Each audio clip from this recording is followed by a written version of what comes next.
제가 이제 변화를 눈앞에 두고 있습니다. 변화를 원하세요? 저는 이제 어렸을 때 ENTP라 변화에 되게 민감하고 길을 가더라도 똑같은 길을 안 가고 막 이런 스타일이거든요. 창의적인 거 좋아하고. 근데 나이가 드니까 조금 달라집니다. 새로운 게 꼭 좋은 건 아니고 변화되는 게 꼭 행복한 건 아니라는 걸 자꾸 배우게 되는데 모르겠어요. 뭐 체중이 늘어나고 또 뭐 삶이 좀 편해져서 그런지 모르겠지만 뭔가 안 하던 거 하게 되고 새로운 거 하게 되려면 좀 불편해질 것부터 먼저 생각하게 되는 것. 교회도 사실 좀 그런 부담들이 있습니다. 뭐 일부에는 제가 말씀드리지 못했지만 우리 청년들과 함께하는 거라 저는 뭐 솔직하게 얘기하는 거 좋아하니까요.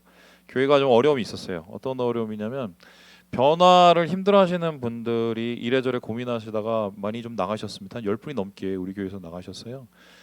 일단 변화를 못 받아들이신 분, 내가 원하는 변화가 아니야 이렇게 생각하시는 분과 더불어서 내가 해왔던 쭉 그런 것들이 일상에 파괴됐었을 때 내가 이거 나는 변하지 않아 이렇게 생각하시면서 또 갈등이 있어서 나가시는 분들이 있는데 그럴 때마다 이제 목사로서 되게 좀 답답하죠.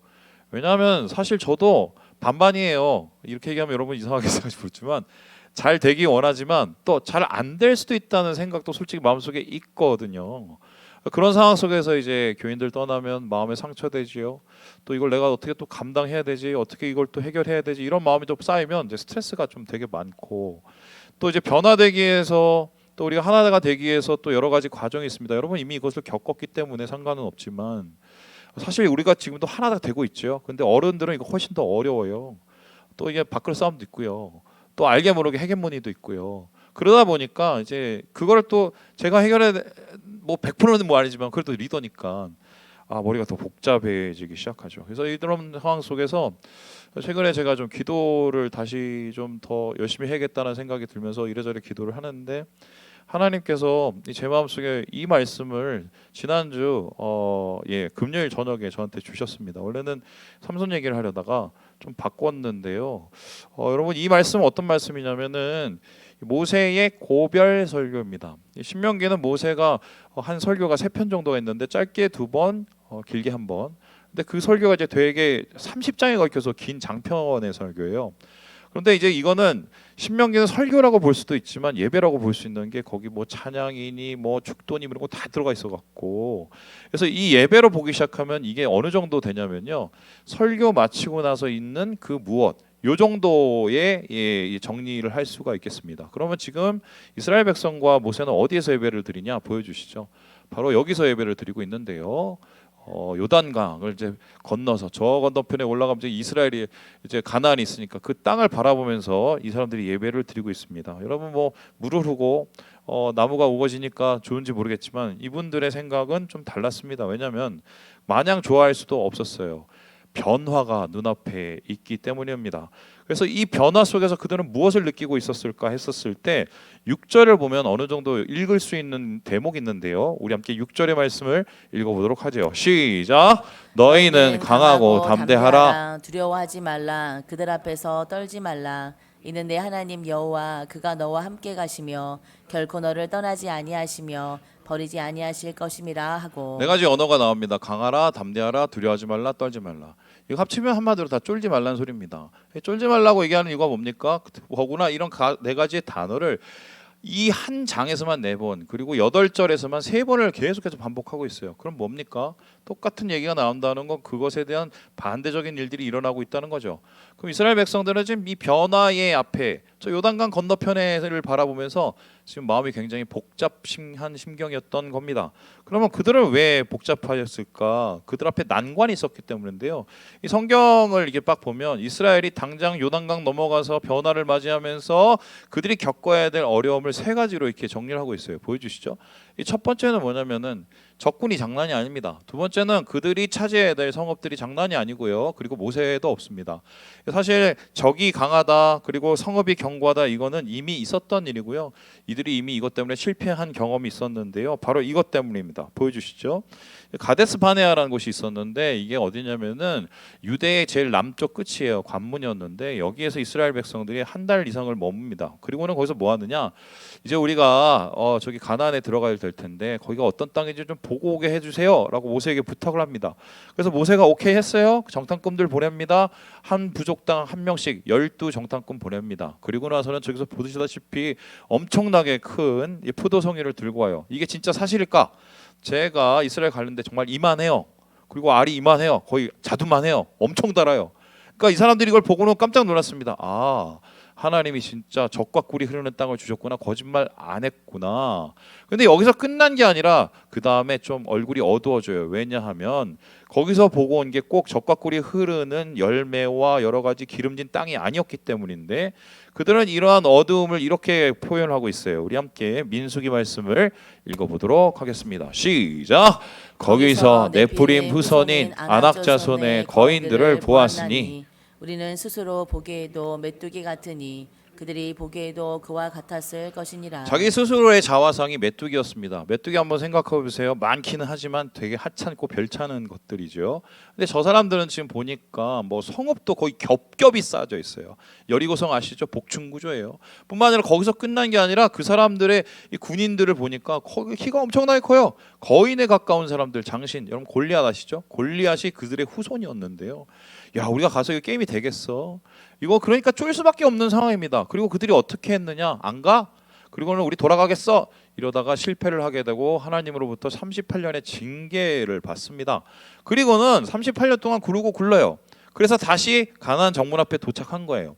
이젠 굴러서 맷집도 생기고 깡도 생겼습니다. 아유 그래 뭐 안 돼도 한번 해볼 만하다 이렇게 생각을 했는데 그 전보다 더 심각한 문제가 하나가 생겼어요. 그게 뭐냐? 그들을 이끌고 있는 모세가 갑자기 사라질 운명이 되었습니다. 우리 함께 2절의 말씀을 같이 한번 읽어보겠습니다. 시작. 그들에게 이르되 이제 내 나이 120세라 내가 더 이상 출입하지 못하겠고 여호와께서도 내게 이르시기를 너는 이 요단을 건너지 못하리라 하셨느니라. 그럼 120세면 지금도 뭐 세상에 이런 일이 이런데 나옵니다. 그런데 이 120세인데 대단하시죠? 한 민족을 이끌었어요. 이제 은퇴한 때가 됐습니다. 그러니까 사실 지금 이 장면은 예배 마치고 은퇴식이라고 할 수 있고 새 목사님 세우고 저희도 이제 11월 2일에 하겠지만 이제 어떻게 보면 이제 위임을 하는 그런 상황인 거예요. 그런데 중요한 거는 새로 세운 여호수아 뭐 키 커요, 잘생겨요, 잘 싸요. 근데 문제는 거기서 끝나는 게 아니에요. 이스라엘 백성에게 모세라는 존재는 어마어마한 존재이기 때문이에요. 이 사람은 하나님의 선지자, 하나님의 대리자, 능력자이지만 그들에게는 이스라엘 그 백성 그 자체였습니다. 40년 동안 모세와 함께 기적도 보았고 모세와 함께 승리도 했고 모든 것을 다 했습니다. 없어져요. 어떡합니까? 당장 황당해요. 그들에게 일어날 변화를 이거 어떻게 감당치 못하는 겁니다.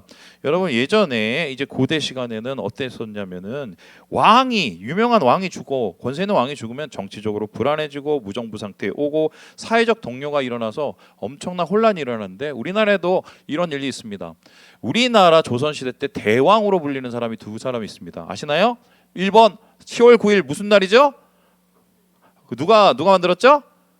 세종대왕. 그리고 여러분 후기로 넘어가면 200년 후에 또 대왕이 한 명 계십니다. 누구죠? 정조대왕. 아십니까? 정조대왕이라고 합니다.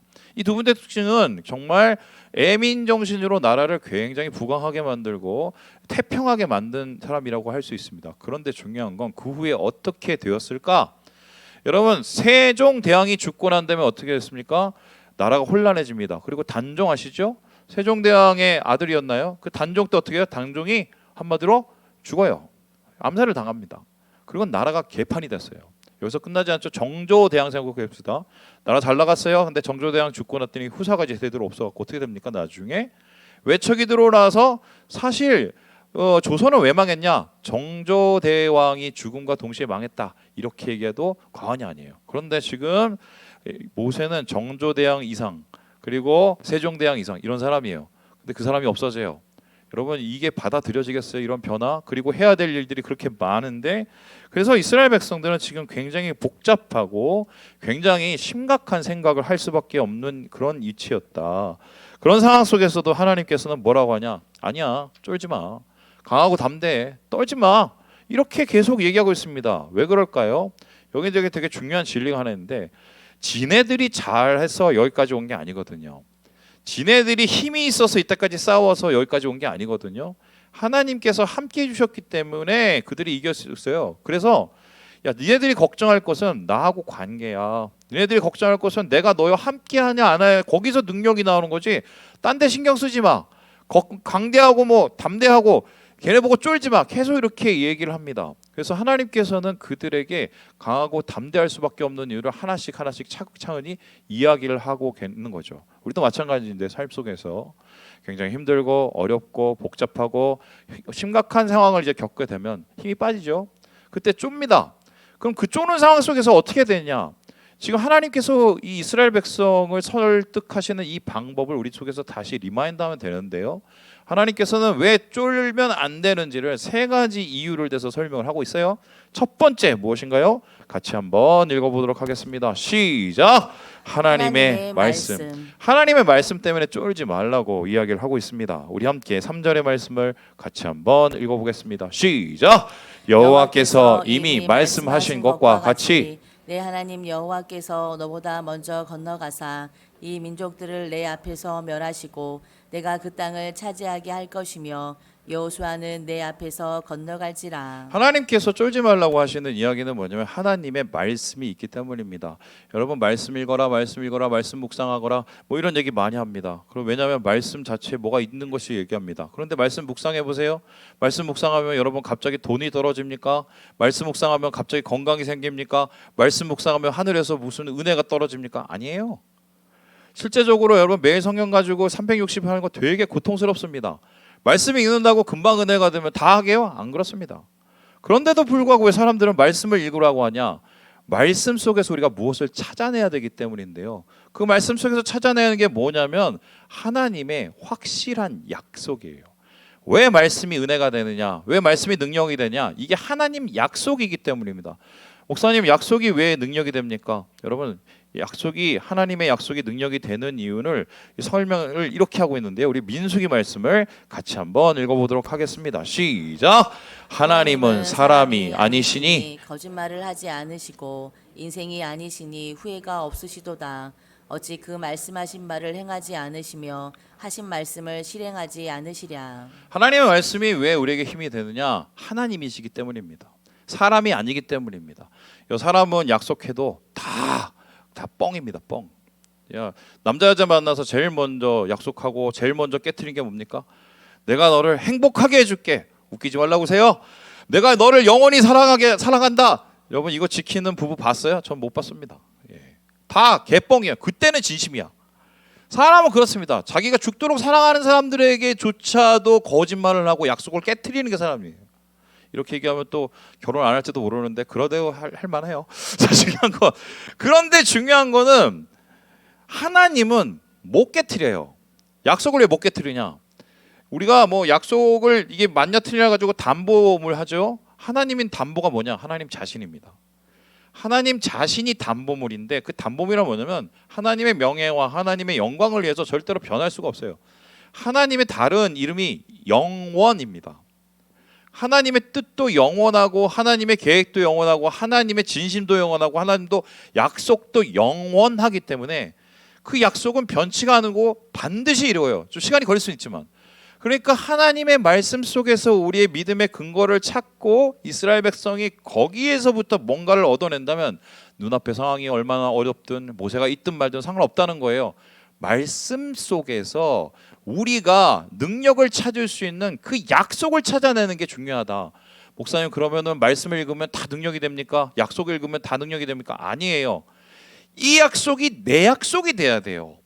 하나님이 하신 이 약속이 이 말씀이 내 말씀이 돼야 돼요. 그걸 가지고 레마라고 하는데 왜 우리가 성경을 읽어도 은혜를 못 받냐? 남의 말씀, 남의 약속. 이 약속이 나의 말씀으로 아멘하고 받아들일 때 그때부터 하나님의 능력과 은혜가 나에게 나타나게 되는 거죠. 여러분 설교라는 게 그거예요. 제가 씹어서 제가 은혜가 된 거 얘기한 건데 결국 여러분이 씹어내야 돼요. 여러분이 소화를 해내야 돼요. 여러분의 말씀, 여러분의 약속을 찾아야 그것 속에서 우리는 쫄지 않는 하나님의 근거를 찾게 된다. 이게 첫 번째로 하나님께서 말씀하신 강하고 담대할 이유라고 이야기합니다. 그렇다면 두 번째로 하나님께서 말씀하신 강하고 담대할 이유는 무엇일까요? 우리 같이 한번 읽어보도록 하겠습니다. 시작.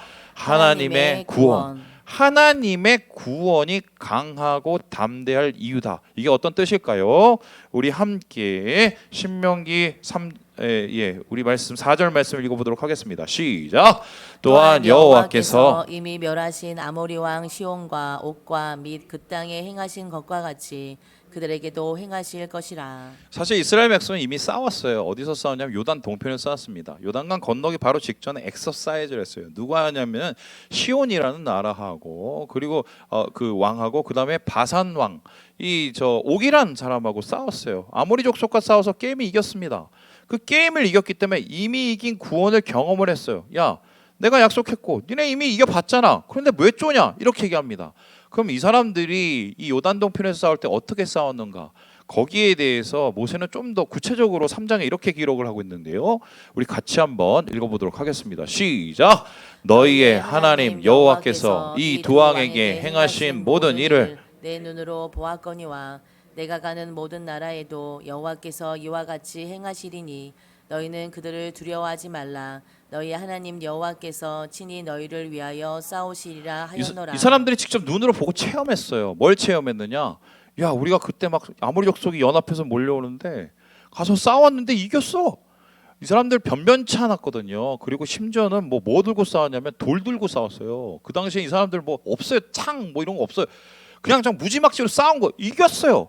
왜 이겼지? 생각을 해보니까 하나님께서 싸우셔서 이겼다는 걸 아는 거예요. 여러분 성전이라는 게 있어요. 거룩한 전쟁. 거룩한 전쟁은 하나님을 위해서 싸우는 전쟁이 아닙니다. 성경에서 말하는 거룩한 전쟁이라는 하나님이 나를 위해서 싸우시는 전쟁이에요. 그래서 하나님께서 허락하신 적은 무조건 우리가 무찔러요. 하나님께서 맡기신 전쟁은 무조건 승리를 해요. 왜요? 하나님이 싸우시기 때문에. 그래서 그들은 요단 동편에서 이런 싸움을 경험했고 구원을 경험했기 때문에 하나님이 얘기하신 거예요. 야, 이미 해봤잖아. 내가 약속했고 이미 했고 그러니 왜 떠냐? 왜 쪼냐? 이렇게 얘기를 합니다. 예전에 저희 어머니가 맨날 하는 얘기가 있었습니다. 그 얘기가 저희 어머니 얘기도 있지만 주변에 그때는 어릴 때 계속 그 얘기를 했어요. 무슨 얘기냐? 성민아, 예, 신앙은 체험이야. 이런 얘기 들어보신 분 없어요? 신앙은 체험이야. 나 이게 뭔 소리인가 했어요. 체험 신앙 아십니까? 삶의 현장도 아니고 그죠? 왜 체험이라고 하냐? 아무리 성경에서 보고 아무리 누군가 얘기를 들어도 그건 남의 얘기예요. 내 간증이 있어야 돼요. 하나님이 함께 하신 내 간증, 내 삶 속에 행하신 간증, 하나님이 역사하신 그 무엇, 사실 그거 하나 때문에 우리가 버티고 사는 거예요. 저 그런 거 진짜 많아요. 정말 엄청난 것도 많아요. 그런데 그게 잊혀지죠? 그러면 그때 믿음이 깎여요. 하지만 그게 다시 생각하게 되죠? 하나님과 함께 했던 그 기억으로 다시 살아나게 돼요. 이스라엘 백성 좀 전에 경험했고요.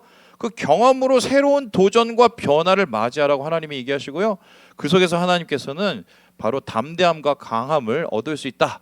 이스라엘 백성에게 이렇게 이야기를 하고 있는 것입니다. 그렇다면 마지막으로 하나님께서 말씀하시는 강하고 담대할 이유는 무엇일까요? 우리 같이 한번 읽어보도록 하겠습니다. 시작! 이스라엘의 약함. 이상하죠? 하나님의 말씀 약속. 그건 이해돼요. 약속했으니까 해주시겠지. 하나님이시니까. 하나님이 주신 구원의 역사 뭐 이미 이겨봤으니까 이겼지. 맞아요. 그런데 이상해요. 하나님의 뭐 강함도 아니고 이스라엘이 약한 게 이게 왜 담대할 이유지? 여기에 대해서는 좀 고민할 필요가 있는데요. 하나님께서는 이렇게 얘기하신 다음에 이 모세를 가리켜서 노래를 하나 집니다. 그 노래가 뭐냐면 일종의 마무리 찬양인데 우리 교회에서 이제 어떤 권사님이 계시는데 그 권사님이 제일 좋아하는 찬양이 뭐냐면 이 믿음 굳세라래요. 그래서 왜 좋냐 그랬더니 그거 하면은 뭔가 굉장히 마음이 담대해진대요. 근데 생각을 해봤더니 옛날에 제가 이 믿음 굳세라를 설교 끝나고 맨 마지막 찬양 불렀거든요. 그러니까 제 생각에 좋아한 이유가 예배가 끝나니까 좋아했던 게 아닌가 이렇게 생각을 합니다. 그런데 중요한 거는 그 찬양처럼 막 축복하고 뭐 잘 되고 막 이런 거를 보통 하고 우리가 갈 때 그렇게 가지 않습니까? 그러면은 지금 이제 나중에 축복도 해요. 모세가 그 마무리 찬양 어떻게 보면 행복한 거 좋은 거 축복해 주는 거 이런 거 해야 되는데 그 찬양이 좀 이상해요. 우리 한번 읽어볼까요? 우리 32장 말씀을 같이 한번 읽어보도록 하겠습니다. 시작. 그가 말씀하시기를 내가 내 얼굴을 그들에게서 숨겨 그들의 종말이 어떠함을 보리니 그들은 심히 패역한 세대요 진실이 없는 자녀이미로다. 여러분 뜬금이 없어. 이게 찬양이에요. 이게 뭐냐? 니네 다 나쁜 놈이야. 니네 다 썩은 놈들이야. 니네 다 배신할 거야. 이런 찬양입니다. 여러분 이거를 마지막에 부르래요. 이런 거예요. 박성민 목사 나중에 이상해질 거야. 너 박성민 너 나중에 다 썩어 문드러질 걸, 나 죄질 걸, 막 엉망진창 될 걸. 이런 거를 써갖고 또 작곡을 해요 목사가. 그리고 사람들한테 아이들한테 그걸 다 부르래요. 이상하죠? 그래서 이 이스라엘 백성들이 머리가 이상해. 이거 도대체 왜 이렇게 하는 거야? 마치 검찰 조서도 아니고. 거기서 대해서 이제 좀 설명을 하기 시작하는데요. 우리 함께 31장 20절에서 21절 말씀을 읽어보도록 하겠습니다. 시작. 그들이 먹어 배부르고 살찌면 돌이켜 다른 신을 섬기며 나를 멸시하여 내 언약을 어기리니 그들이 수많은 재앙과 환난을 당할 때에 그들의 자손이 부르기를 잊지 아니한 이 노래가 그들 앞에 증인처럼 되리라. 그러니까 이 노래는 축복하고 행복한 찬양이 아니래요. 이거는 미래를 위한 찬양이래요. 어떤 미래? 그들이 배부르고 살찔 때. 제가 지금 살쪘어요? 배가 불렀어요. 배부르고 등 따실 때를 위한 찬양이래요. 이게 무슨 소리지? 그럼 배부르고 등 따실 때 어떤 일이 있는 거야? 봤더니 그들이 나를 멸시한대. 하나님을 멸시한대. 죄 짓는데 다른 신 섬긴대. 그래서 어떻게 돼요? 재앙과 환란이 온대요. 그러니까 그때 이 찬양을 듣고 정신 차리라고 일종의 교육수단인 거예요. 그렇다면 이런 얘기가 됩니다. 하나님께서는 이 사람들을 경계하고 이 사람들이 오히려 지금 나중에 강해지고 교만해질 때가 문제지 지금은 문제가 아니라는 거예요. 지금 오히려 괜찮다는 거예요. 그러면 여기서 좀 다른 질문을 해볼게요. 요거랑 연결이 되는데 저 옛날부터 그런 생각했습니다. 여러분 가면은 싸워야 돼. 적도 엄청 많아. 할 일도 엄청 많아. 변화도 엄청 많아. 그러면 있던 지도자 데리고 가는 게 훨씬 나아요. 그리고 있던 힘 없는 힘 다 끌어모아서 싸는 게 훨씬 나아요. 근데 왜 하나님은 모세를 갑자기 가라고 그러고 여호수아가 아무리 뭐 잘 싸워도 그렇지 왜 갖다 놓고 왜 그랬었을까? 저 이 질문을 옛날에 항상 했었거든요. 근데 이 노래 또 여러 가지 정황 살펴보면 이건 결국 한 가지로밖에 해결이 안 돼요. 왜 그런지 아세요? 약하게 만드시려고. 하나님께서 일부러 이스라엘 백성을 가나안에 들어가기 전에 약하게 하시기로 작정을 하셨어요. 그래서 그들을 가장 의지하게 만드는 모세를 보낸 거예요. 그럼 더 웃긴 거 어떻게 되십니까? 그들이 강을 건너죠. 제일 먼저 가서 한 게 뭔지 아세요? 포경 수술을 시킵니다. 할례. 여러분 남성들 보세요. 포경 수술하면 일주일 동안 꼼짝도 못하죠. 가장 약해집니다. 더 약하게 만들어요. 이상하죠? 힘을 다 모아야 될 때 왜 이렇게 약하게 만들까? 도대체 하나님 왜 이렇게 이스라엘 백성들을 약하게 만들까? 여기에 대해서 해석을 하기 위해서는 신약에 좀 이 인물을 알아볼 필요가 있는데요. 바로 바울이라는 인물입니다. 여러분 바울을 보세요. 철인이라고 할 수 있어요. 2만 킬로를 걸어 다니면서 선교를 해서 이 사람은 있어요. 그리고 바울은 어떤 사람이냐면 뭐 수많은 매와 수많은 핍박과 수많은 모든 저항 속에서도 끝까지 선교사의 사명을 붙잡은 사람입니다. 이 사람 엄청난 사람이에요. 근데 이 사람에게 남에게 감추고 싶은 것이 있었습니다. 그게 뭐냐? 바로 자기 몸에 있는 육체의 가시였어요. 그 가시가 뭔지는 잘 몰라.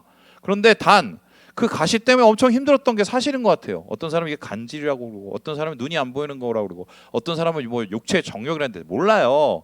그래서 하나님 앞에 기도를 했어요. 하나님 이거 너무 힘들어 죽겠어요. 3번만 막 제가 정말 죽기 살기를 기도할 테니까 하나님 좀 이거 좀 없애주세요. 하나님 하실 수 있잖아요. 이렇게 기도를 했더니 하나님께서 바울에게 뭐라고 계시냐 이렇게 얘기하십니다. 우리 함께 고린도후서 말씀을 같이 한번 읽어보겠습니다. 시작. 나에게 이르시기를 내 은혜가 내게 족하도다. 이는 내 능력이 약한 데서 온전하여짐이라 하신지라. 그러므로 도리어 크게 기뻐함으로 나의 여러 약한 것들에 대하여 자랑하리니 이는 그리스도의 능력이 내게 머물게 하려 함이라. 내삐두래요. 내삐도 안 돼. 내삐도 그게 저 좋은 거야. 이렇게 얘기를 합니다. 도대체 왜 육체의 가시가? 그래서 저는 이 육체의 가시에 대해서 옛날에 공부할 때 저는 진짜 뭐 몸에 찌르는 그런 가시인 줄 알았어요. 그런데 원어를 살펴보니까 그게 아니라는 걸 나중에 알게 됐습니다. 그럼 육체의 가시라는 것은 뭐냐? 육체의 가시라는 이 단어가 뭐냐면 스콜로푸스라는 얘기인데요. 그것을 정확하게 표현하면 끝이 뾰족한 막대기입니다. 그냥 꼬챙이가 아니에요. 막대기. 그래서 제가 오늘 만들어 왔습니다. 육체의 가시예요. 육체의 가시. 육체의 가시. 대한이 나와봐. 봐. 차렷. 육체의 뭐라고요? 가시. 이거 봐. 육체의 가시를 맨날 잡아 찌르는 거예요. 여러분 어디 가도 계속 이걸 가서 찔러요. 괴롭겠죠. 아침부터 저녁까지 언제 찌를 줄 몰라. 계속 찔러. 하나님 이거 없애주세요. 아니야. 없애면 안 돼. 그거 너한테 필요한 거야. 왜요? 불안해. 언제 찌를지 모르니까. 그치?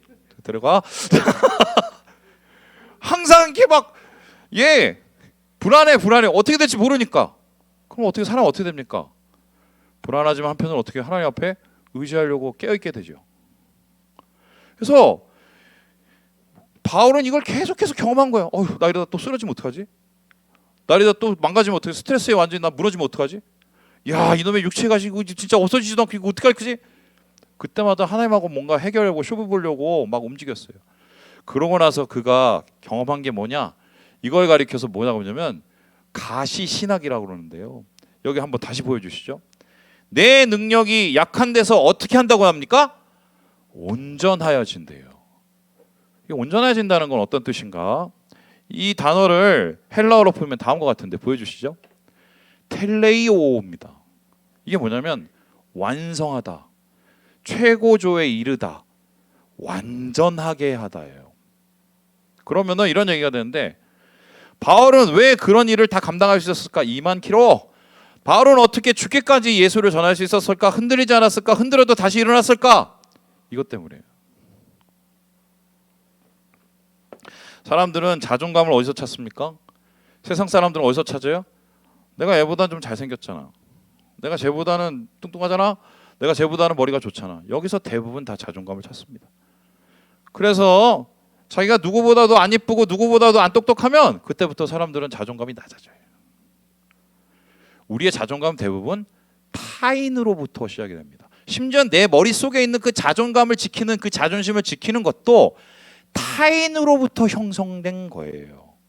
그런데 성경에서 말하는 자존감이라는 것은 타인으로부터 형성되더라도 온전하지 못하다고 얘기합니다. 왜요? 인간은 약하기 때문에. 하나님께서 인간을 만드실 때 어떻게 만드셨습니까? 뭘로 만드셨어요? 흙으로. 흙은 어떻게 됩니까? 깨져요. 우리는 태어날 때부터 깨지는 존재예요. 약한 존재예요. 조금 더 잘 깨지냐, 조금 덜 깨지냐, 이 차이입니다. 그래서 성경에서 말하는 완전함, 성경에서 말하는 퍼펙티즘은 뭐냐? 이거는 하나님이 그 깨지는 그릇을 붙잡고 있는 거예요. 하나님이 그 부족한 부분을 채워주고 있는 거예요. 그럴 때 성경은 온전하여진다고 얘기합니다. 그럼 하나님이 그 부족한 부분을 어떻게 채우시냐? 이걸로. 내 약점. 내가 맨날 찔리는 그거. 왜요? 찔리니까 하나님 이거 채워주시는 거예요. 그래서 세상은 약점을 감추라고 그래요. 하나님은 약점을 자랑하라고 그래요. 왜요? 나의 완전함이 거기서부터 시작이 되니까.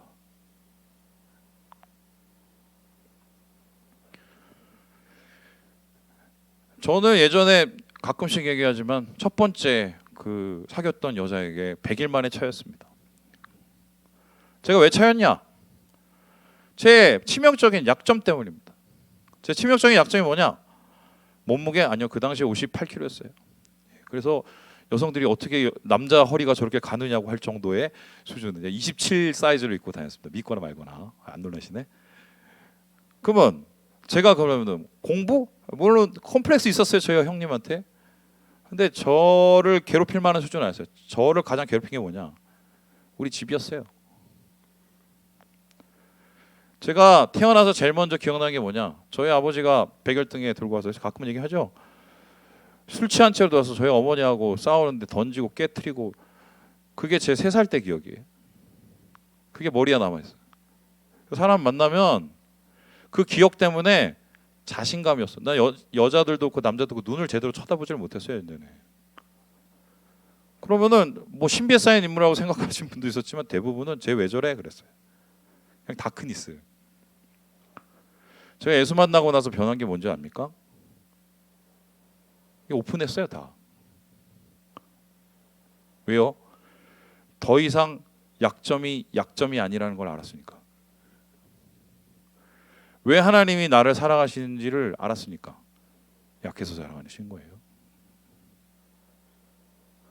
이게 하나님을 붙들 이유는 되지 내가 하나님을 떠날 이유는 안 되더라고. 하나님께 맡겨드렸더니 하나님이 나를 온전하게 하실 이유는 되지 이것 때문에 내가 하나님을 버릴 이유는 안 된대요. 바울이 거기에서 정답을 찾은 거예요. 강하고 담대한 하나님과의 친밀함. 결국 여기에 대해서 존 메가더 목사님 이렇게 얘기를 하는데요. 우리 같이 한번 읽어보도록 하겠습니다. 시작. 고통스러운 가시들은 우리를 약하게 하지만 우리가 약해질 때마다 주님은 그분의 능력을 우리에게 부어주신다. 그럴 때 우리는 고통과 고난, 역경과 압박감에 대한 완전히 새로운 시각을 갖게 된다.